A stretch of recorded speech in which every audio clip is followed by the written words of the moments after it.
Alright, I found my basic rider course book when I took the motorcycle course last year, and I'm gonna do a couple of videos outlining the stuff in the book. I'm not gonna go through everything, but just kind of summarize each section. And for those who haven't ridden before, this will help you out, give you some information. So if you plan on just learning yourself, hopefully this helps you out. And if you plan on taking the course, this will help you out when you take it. You know the stuff in advance and whatnot. This is the MSF Motorcycle Safety Foundation Handbook. There's a couple other motorcycle groups and classes out there. When I took mine, it was $300 for the class, 2 days. It's about 8 hours each day when you factor in lunch and breaks. It's about 5 hours classroom time and about 10 hours on the bikes. Although that depends on the weather also. Let's see. Guess I'll get started. This is the course introduction to motorcycling. There's different types of motorcycles. You have touring, cruiser, sport, and standard. You also have scooters, dual purpose, enduros, motocross, and trials bikes. And each one serves a different purpose.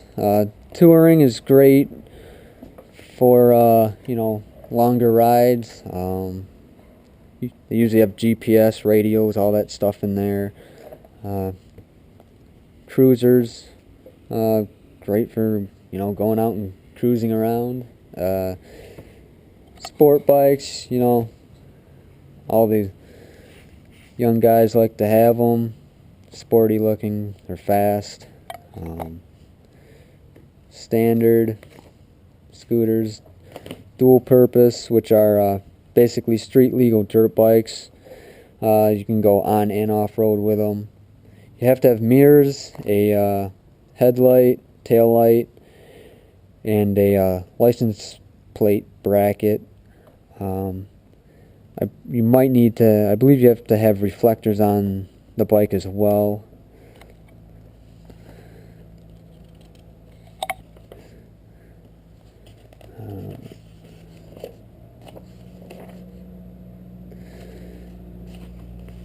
I'm going to skip to protective gear. When you take the course, they tell you to wear all the gear all the time, and that means helmet, gloves, jacket, good pair of boots, and usually pants. They're looking for riding pants, like my textile pants that I have, other pants. Usually if I go out, I just wear jeans.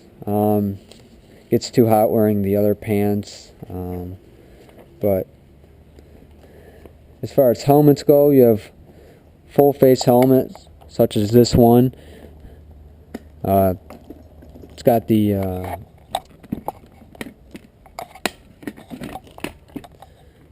visor and chin bar.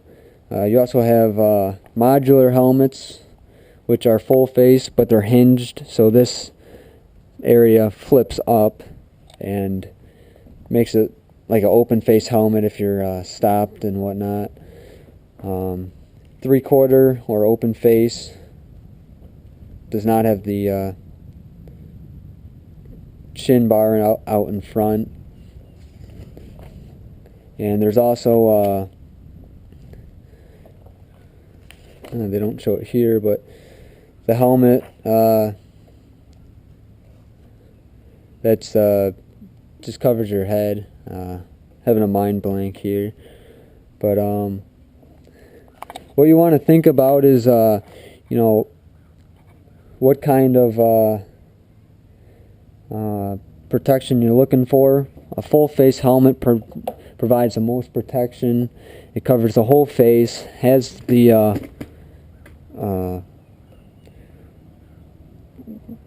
face shield on it. You know, I like using that helmet style the most. Usually if you're riding a sport bike, most people have that style. The bike really doesn't matter what determine what helmet you have. It's more of your preference, I guess. Open face, you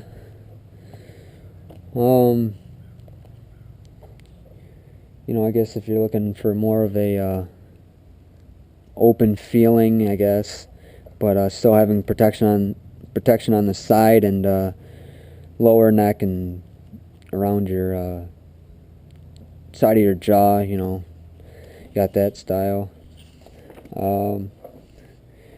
The helmet's got to be DOT compliant. That's the Department of Transportation. And let's see.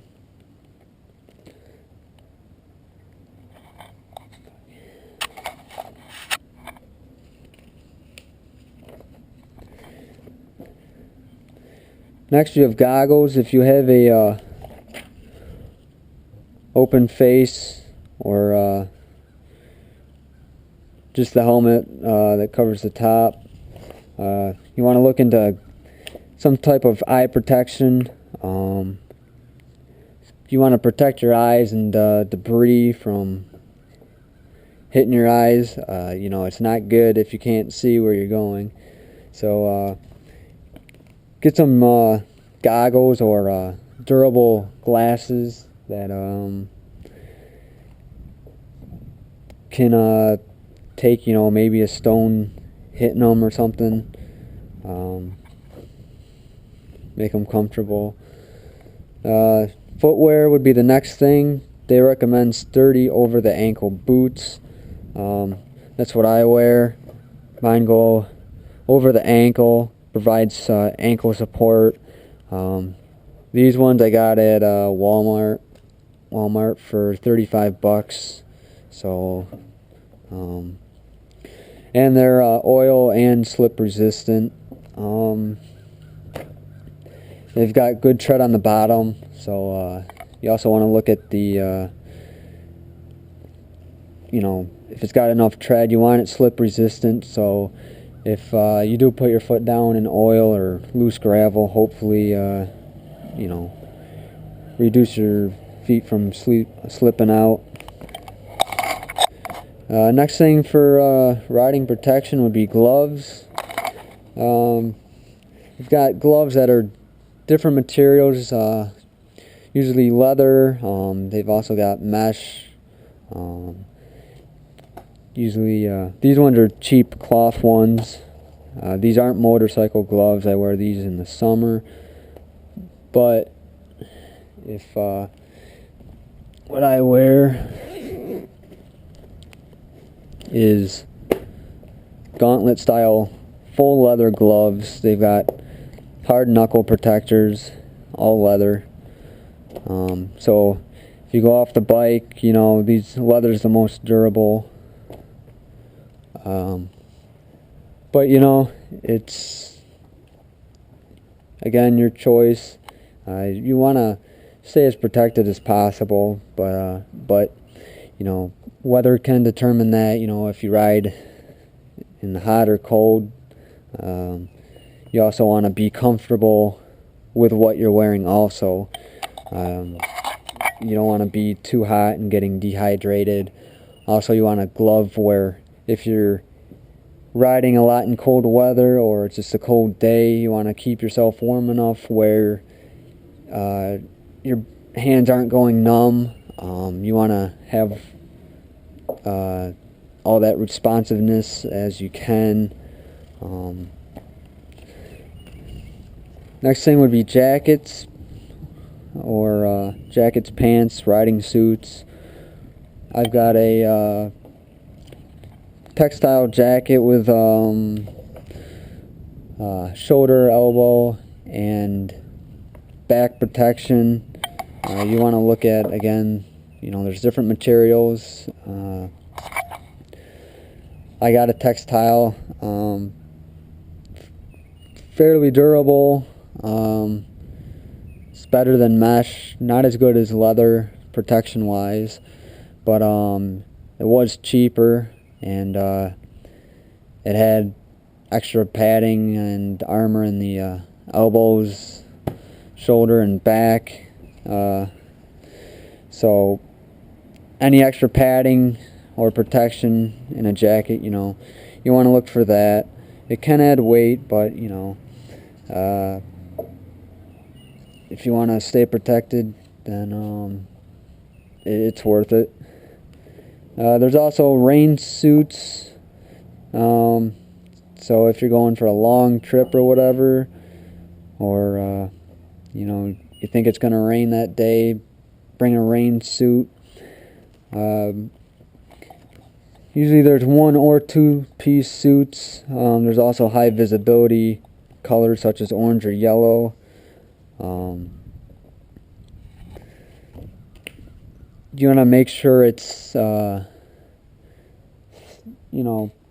fits your body snug. You don't want it flapping around, getting caught in the bike or whatever. Also, if it's real loose, depending on the material, it could rip the rain suit depending on the quality and material you get. It's not, you don't want to be wearing some cheap plastic poncho out there ripping apart. Another thing is hearing protection.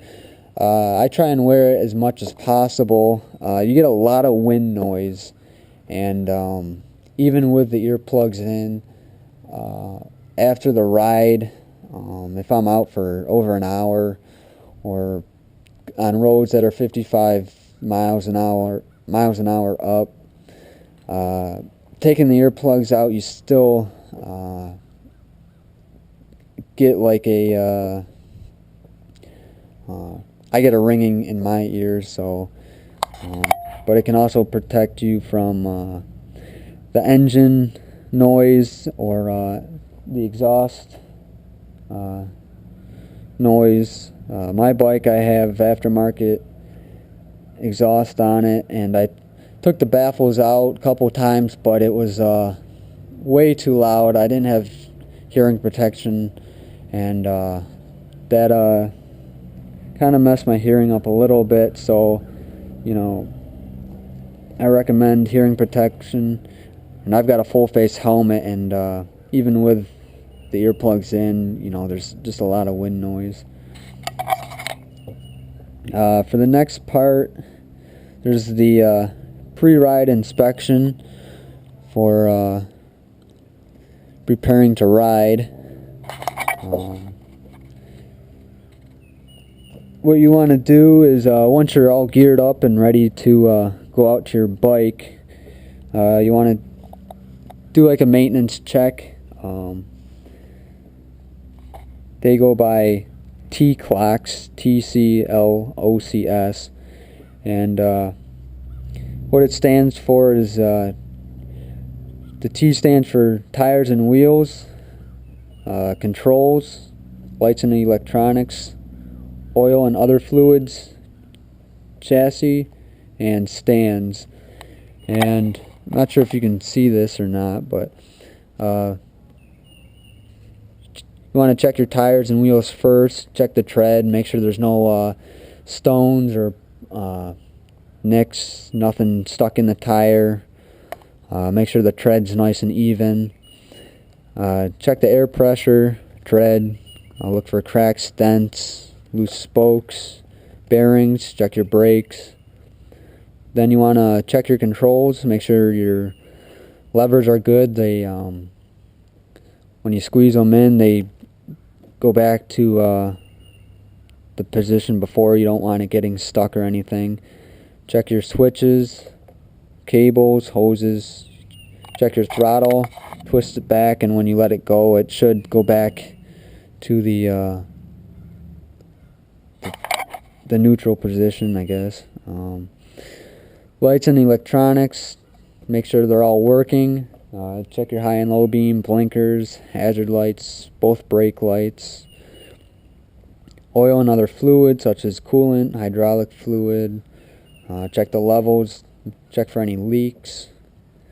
As for the chassis, check the suspension, drive components if you got a chain, belt, or drive shaft. And finally, you check your motorcycle stands. Check the side stand, center stand. Make sure the springs on them are good. So when you put your kickstand down or up, the spring is you know, in good working order.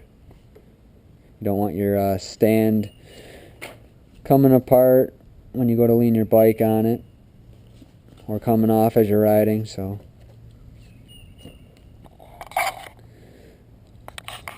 and I'll stop this video here. I'm not sure how I am on time, but I'll continue the next video on the different controls of a motorcycle, so stay tuned for that video. Thanks for watching.